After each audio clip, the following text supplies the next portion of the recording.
फजान्स rule में हमने पढ़े थे नेचर ऑफ केटाइंस और उस बेसिस पे क्वेश्चन भी सॉल्व करे थे, ठीक है।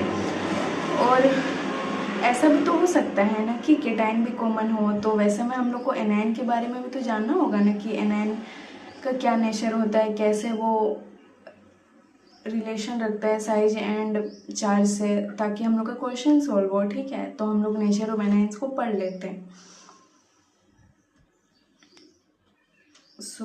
जो एनायन होता है वो पोलराइज्ड होता है, ठीक है। उसको केटाइन पोलराइज्ड करता है, और पोलराइजेशन जिसका होना है वो है एनायन, यानी कि वो डिस्टॉर्ट होता है, ठीक है। तो पोलराइजेबिलिटी किसको कहते हैं? It is the ability of the anions to get polarized, यानी कि उसका पोलराइज्ड होना, ठीक है। और जो पोलराइज्ड करता है एनायन को, वो है केटाइन। उसको हम लोग कहते हैं पोलराइजिंग पावर केटाइन के पास होता है, ठीक है। So it is the ability of the anions to get polarised, also it is called as polarisation. Now polarisation of anion का क्या रिश्ता है चार्ज एंड साइज के साथ? So polarisation of anion is directly proportional to charge on anion. Anion में जितना ज़्यादा charge होगा, यानी कि उसके पास उतने ज़्यादा इलेक्ट्रॉन्स होंगे, और केटायन उसको उतना ही अट्रैक्ट करेगा, अपने तरफ अट्रैक्ट करेगा, okay. So directly proportional to charge on anion, and polarization of anion is also directly proportional to the size of anion, but cation के केस में अलग था, इन्वर्स था, ओके। सो जितना बड़ा साइज होगा एनायन का, उतना ज़्यादा उसको स्मॉलर साइज केटाइन अट्रैक्ट कर पाएगा, ठीक है। ये केटाइन, ये एनायन छोटे वाले बड़े वाले को अट्रैक्ट करेगा, ठीक है। Now there are some common anions जिनका हम लोग को नाम जानना है, ठीक है। कार्बोनेट जिसका स्ट्रक्चर होता है CO3 2 नेगेटिव, बाइकार्बोनेट जिसका स्ट्रक्चर होता है HCO3 नेगेटिव, सल्फेट जिसका स्ट्रक्चर होता है SO4 2 नेगेटिव, नाइट्रेट जिसका स्ट्रक्चर होता है NO3 नेगेटिव, फॉस्फेट जिसका स्ट्रक्चर होता है PO4 3 नेगेटिव। Now we will do question based on nature of anion, okay. We know that polarization of anion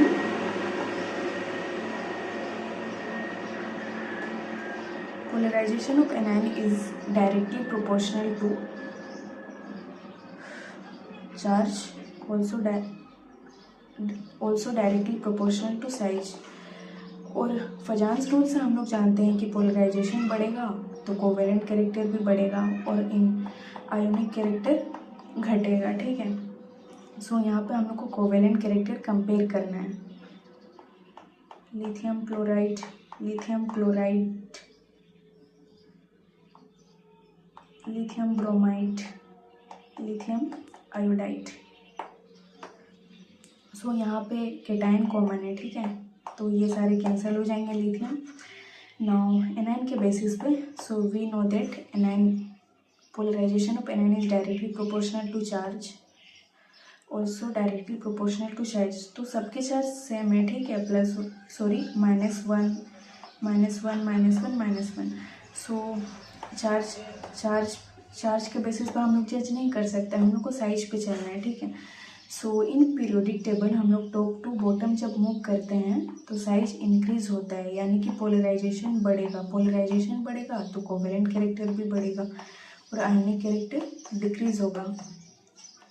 सो ऊपर से नीचे हम लोग मूव कर रहे हैं तो कोवेलेंट कैरेक्टर बढ़ रहा है, ठीक है, यानी कि इधर से इधर मूव करेंगे तो covalent character is increasing. So उसका ऑर्डर होगा this, okay. Now we know that thermal stability is directly proportional to ionic character and inversely proportional to covalent character. So now let's do question based on this also. So we have to compare thermal stability of CaCO3 and CaO. So यहाँ पे cation common है, cancel out हो जाएंगे, यहाँ पे anion बचे CO3 2 negative O2 negative. तो we know that polarization of anion is directly proportional to charge, also directly proportional to size. यहाँ पे हम लोग को दिख रहा है कि चार्ज कॉमन है तो चार्ज के बेसिस पे नहीं होगा, ठीक है। हम लोग को साइज को लेके चलना है, तो हम लोग साइज कंपेयर कर लेते हैं CO3 का एंड ऑक्सीजन का। तो यहाँ पे तो बस एक ऑक्सीजन है, ठीक है, इसका क्या ही साइज होगा। देन यहाँ पे कार्बन के साथ तीन ऑक्सीजन लगे हुए हैं, ठीक है, तो ओबियसली इसका साइज बड़ा हुआ है, ठीक है। And we know that size increase होता है तो पोलराइजेशन बढ़ता है, पोलराइजेशन बढ़ता है कोवेलेंट कैरेक्टर बढ़ता है, कोवेलेंट कैरेक्टर बढ़ेगा आयनिक कैरेक्टर घटेगा, ओके। सो इसका साइज ज़्यादा है तो यानी कि this is more covalent and this is ionic. So thermally stable कौन हुआ, दिस।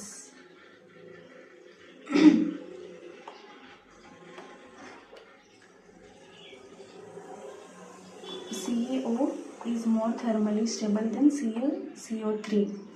सो हम लोग मैंने फजान्स रूल जब स्टार्ट करा था तो वहाँ पे एक इंट्रोडक्शन में एक रिएक्शन बताया था, ठीक है। मैंने कहा था कि हम लोग को फजान्स रूल पढ़ने के बाद समझ में आएगा कि ये रिएक्शन क्यों होता है बोल के, तो उसको हम लोग डिस्कस कर लेते हैं, ओके।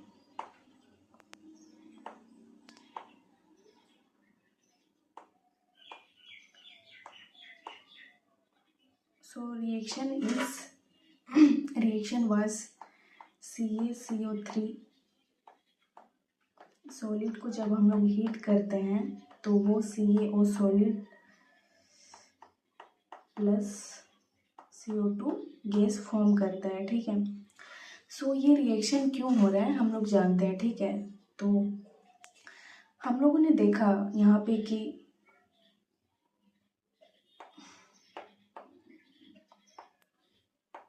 यस कि CaO is more thermally stable then CaCO3, यानी कि जो रिएक्शन है वो लेस थर्मली स्टेबल से मोर थर्मली स्टेबल साइड मूव कर रहा है, ठीक है। तो CaCO3 को जब हम लोग हीट करते हैं तो ये तो थर्मली स्टेबल नहीं है, यानी कि ये हीट को नहीं झेल पाएगा, ठीक है। तो इसलिए वो CaO में कन्वर्ट हो जाता है because this is more thermally stable. तो ये रिएक्शन इसलिए पॉसिबल हो पाता है क्योंकि उसको स्टेबल होना था ना, हर रिएक्शन हमेशा स्टेबल होने के लिए होता है, ठीक है। तो दैट्स वाई CaCO3 को जब हम लोग हीट कर रहे हैं तो वो CaO सॉलिड में कन्वर्ट हो रहा है बिकॉज वो थर्मली स्टेबल है, स्टेबल होने के लिए ये रिएक्शन हो रहा है, ठीक है। तो यही रीज़न था, फजान्स रूल से हम लोग को समझ में आ गया कि ये रिएक्शन क्यों होता है, ठीक है। और भी बहुत सारे ऐसे रिएक्शन होंगे जो फजान्स रूल एक्सप्लेन करता है कि ये रिएक्शन क्यों पॉसिबल है और क्यों हो रहा है, ठीक है। Now फजान्स rule is completed. फजान्स rule में दो बेसिस पे क्वेश्चन बनते हैं, एक नेचर ऑफ केटाइन पे, एक नेचर ऑफ एनायन पे, ठीक है। तो नेचर ऑफ केटाइन पे हम लोग तब सॉल्व करते हैं जब एनायंस सारे कॉमन होते हैं और कैंसल आउट हो जाते हैं, ठीक है। तो जो केटाइन होता है वो उसके पास पोलराइजिंग पावर होता है, यानी कि वो एनायन को पोलराइज्ड करता है, यानी कि अट्रैक्ट करता है, ठीक है। तो क्या रिलेशन है चार्ज एंड साइज के साथ पोलराइजेशन ऑफ केटाइन का, तो वो चार्ज के डायरेक्टली प्रोपोर्शनल होता है। जितना ज़्यादा चार्ज होगा उतना ज़्यादा वो एनायंस को पोलराइज कर पाएगा, ठीक है। And inversely proportional to size, जितना छोटा साइज होगा उतना ज़्यादा वो पोलराइजेशन कर पाएगा। एंड अगर पोलराइजेशन बढ़ेगा तो कोवेलेंट कैरेक्टर भी बढ़ेगा, और अगर कोवेलेंट कैरेक्टर बढ़ेगा तो आयनिक कैरेक्टर कम होगा, ठीक है। नाउ एनायन के बेसिस पर हम लोग तब सॉल्व करते हैं जब केटाइन सारे कॉमन होते हैं एंड कैंसल आउट हो जाते हैं, ठीक है। सो एनायन का पोलराइजेशन होता है, ठीक है। पोलराइजेशन वो करता नहीं है, पोलराइजेशन केटाइन करता है, और जिसका पोलराइजेशन होना है वो है एनायन, ठीक है। Now polarisation of anion is directly proportional to charge. जितना ज़्यादा चार्ज होंगे उतने ज़्यादा इलेक्ट्रॉन्स होंगे, उतना ज़्यादा वो डिस्टोर्ट होगा। Then it is also directly proportional to size. जितना बड़ा साइज होगा उतना ज़्यादा वो उतना जल्दी डिस्टोर्ट होगा, ठीक है। बट केटाइन के केस में वो अलग है, इन्वर्सली प्रोपोर्शनल है, ठीक है, केटाइन के केस में। नाउ अगर पोलराइजेशन बढ़ेगा कोवेलेंट कैरेक्टर बढ़ेगा, कोवेलेंट कैरेक्टर बढ़ेगा आयनिक कैरेक्टर डिक्रीज होगा, ठीक है। तो फजान्स रूल में इतना ही था। आगे हम लोग क्वेश्चन सॉल्व करेंगे और भी वीडियोस बनाऊंगी, बट जल्दी नहीं, कुछ महीने बाद इस बेसिस पे, ठीक है। तो फजान सूल इज़ कम्प्लीटेड।